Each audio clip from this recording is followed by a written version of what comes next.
Gusto mo, Sana kaya, Iya. yan, galing yan sa Mama Johnny. Oh. Eh, ngayon, binayaran ko yan. ano yan, Binayaran ko yan, 3 yan. Ayaw naman pabayaran sa akin, John. Oo. Sige ko, para ako meron ka namang magkano binigay mo? 1,000, 1,000 isa. Oh, okay na yan. Ganda naman Kita na yan. Eh, piniturahan eh, boni yan eh. Ah. Nakakaawa naman yung kapatid ko, wala namang trabaho yun. Oh, di ba, kapitan na siya ngayon. Oo, kaya Isa nga niyo eh. lang. Bili. Magkano kaya yun ang Papa John? Ha? Magkano kaya? Well, sana manalo siya.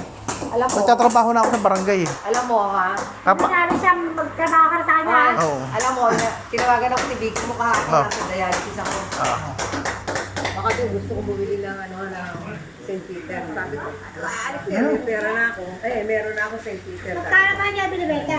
Binibenta namin yung Mama Jory mo kasi kagamitin po na sa pangangampanya. Kasi ang ninong mo raw, iba palang klaseng lumaban. ano raw? Lahat to ng mga